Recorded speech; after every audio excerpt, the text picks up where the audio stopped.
DA's office has discovered a discovery document and part of a cooperating witness's statement made it onto social media. And the life of that witness, a cooperating YSL associate, and that witness's children are in jeopardy as a result. Ms. Willis says authorities are still investigating who leaked the discovery material. They can look at them. There are threats out there. Absolutely, there are threats. Given the allegations in the indictment, you do not believe they're idle threats. I do not. The DA's office says social media comments it shared with us pertain to the improper disclosure of an alleged witness's name. One commenter said, "Big rat and little mice," and another said, "You or your kids ain't safe." Ms. Willis says steps have been taken to protect the alleged witness and the witness's children. We're going to have to do things to make sure that the witnesses are safe. We need people to understand that they can cooperate, they can do the right thing, and the state will be here to protect them. Yeah, I'm not gonna say nothing. I don't want to, because I've been tortured. Y'all torturing me, and y'all still torturing me. I stay away from everybody. I stay away. I haven't hurt nobody. I haven't done nothing to nobody. I haven't. I stay away from these niggas. All I do is try to go over here and live my life. Okay, please give me 1 second. I'm gonna come right back, I promise. All right. I promise, okay? I'm not opening my mouth. Y'all tricked me last time. Trick you with what? I tricked myself, you right. Who tricked you last time? I've always been honest with you. Okay.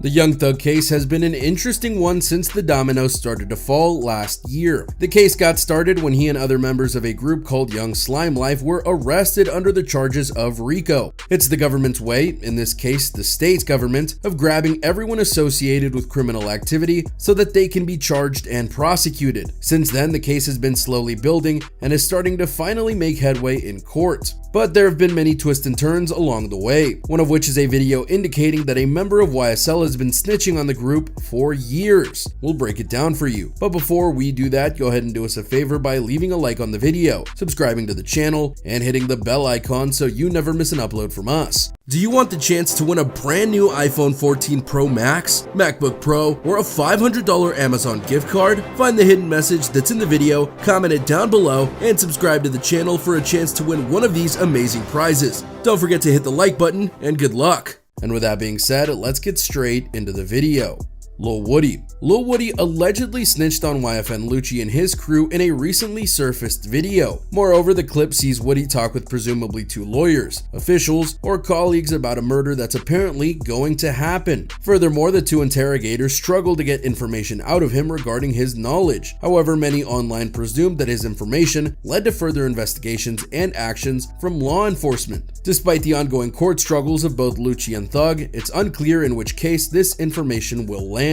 Not only that, but the two beefing camps faced changes and alterations thanks to the others' involvement. For example, the court pushed back Lucci's trial so that he could potentially testify in the YSL RICO case. YFN Lucci's trial was due to begin January 9th, same as Young Thug's. Atlanta reporter George Cheedy tweeted, "The YFN gang and RICO case is just as wide-ranging as the YSL case. The two are connected. Lucci is a witness, but Lucci's trial date has been postponed," his attorney said. No new court date has been set. Still, the Everyday We Lit rapper's legal team denied his participation in Thug's case. And here we go. George further reported, "For clarification, Lucci is on the state's witness list. That doesn't mean he's going to testify, but he could still be called. Don't at me with questions about snitching, I don't care. Moreover, he faces charges of murder and gang activity. Also, he claimed to be a stabbing victim in a plot set out by YSL to take him down." Meanwhile, this conversation around snitching in YSL usually revolves around its own members taking plea deals. However, Lil Rod's father recently testified that the district attorney promised him freedom if he snitched on Young Thug. "Miss Willis went down to that jail and told my son if he stated in a video clip. Listen to what I say. I ain't telling you what I heard, I'm telling you what I know. If he say Thugga gave him $10,000 to that boy, then we'll let you out of jail." So there's a lot to process here, as according to that video that's been posted, Lil Woody might have been snitching on his crew for 11 years. Though that would raise the question of, well, if he's been snitching, why has nothing come of it until now? The answer to that may be that the case wasn't strong enough at the time. As some stated, the information he may have given to these alleged law enforcement people might not have been viable for one reason or another. But then again, RICO cases sometimes take many years to make and then prosecute. They could have easily easily been biding their time until they knew they could get someone like Young Thug, as he's the alleged leader of the gang, on the hook for something big. So there are clearly many moving parts and missing pieces to help make sense of all of this. We'll likely have to wait and see where this all goes. Now, if you're wondering where everything stands with the Young Thug case as a whole, it's not really going anywhere at all. More delays? Young Thug's pending trial could face another delay, as prosecutors are seeking to have two of the defendants in the YSL RICO case tried separately. On February 14th, the Fulton County District Attorney's Office filed a motion requesting to have Khalif Adams and Tanquarius Mender separated from the primary trial due to the fact that both of their attorneys are pregnant, the Atlanta Journal-Constitution reports. With the trial expected to last 6 to 9 months, prosecutors are concerned that Adams' attorney, Tiambre Calland, or Mender's lawyer, Nicole Fegan, might have to take maternity leave before a verdict is reached. The women's impending and imminent personal leave of absence would prevent them from effectively representing their clients, the motion argued. Nicole Fegan told the AJC that she took objection to the language used in the motion and felt that the move made the district attorney's office seem unsympathetic to expectant mothers, particularly those like her and Calland who already face challenges in a male-dominated career. "I don't think pregnancy should be treated as a disease or a disability," she said. "I think at this point trying them separately would be expensive and potentially prejudicial because the jury selection process has already started. We've been on this case since May, and in May I wasn't pregnant." Both Khalif Adams and Tanquarius Mender have stated that they do not want to be represented by other attorneys. The DA's office, which doesn't feel like separating these two co-defendants would disrupt the trial, has requested a hearing as soon as possible. However, with the court in recess until February 21st due to President's Day, Judge Earl Glanville won't rule on the motion until March 1st. If Glanville grants the prosecution's request, Young Thug's co-defendant court in this trial will drop down to 11. Of the 28 people originally charged in the May 2022 indictment, 8 have accepted plea deals in the case. 6 more will be tried separately as they were not arrested before the start of the trial. So yeah, that might happen. And you do have to question going after a lawyer simply because they're pregnant. It's a low blow, and until they're in their latter months of pregnancy, they'll totally be able to do the job. But that's another matter entirely. The reason that this is so important though, is that Young Thug's case theoretically should have begun in early January. That's what was planned, but it didn't go that way. Instead, the jury selection process has been taking a long time, and they're still not done. In fact, there have been other things happening in and out of the court that have had more movement than the court case itself.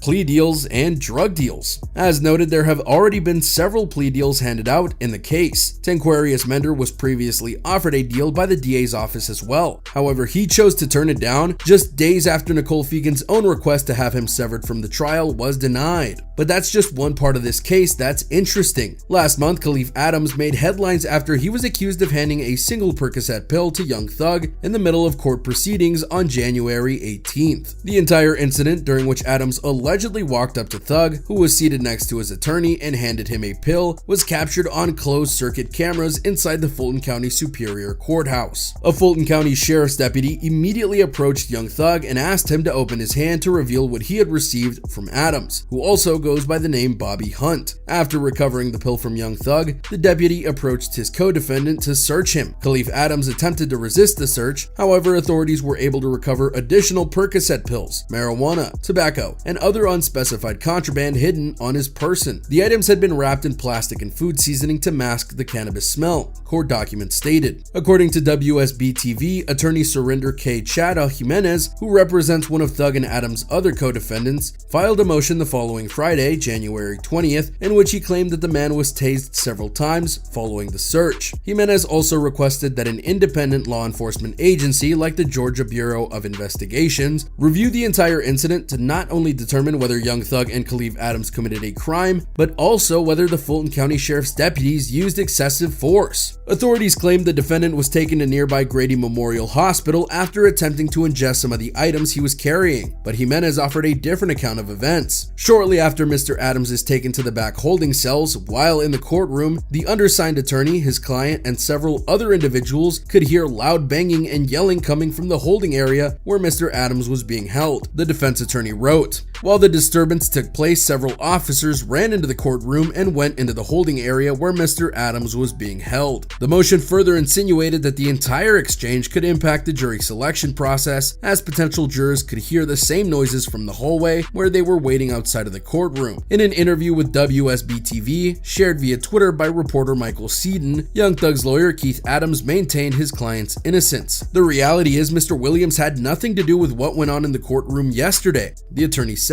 One of the co-defendants, on his way to the restroom, attempted to pass something to Mr. Williams, who immediately turned it over to the deputy. He did not know what it was, turned it over to the deputies right away. To say it was a wild scene would be selling the whole thing a bit short. Come on, who does a drug deal in the middle of a courtroom? Someone who's not very smart. That's who. Whether Young Thug was attached to this in any meaningful way outside of receiving the pill is up for debate. But it's just another layer in an already outstretched case that you have to wonder about, because we're not even at the start of the full trial and things have already gone off their rails. So what's next?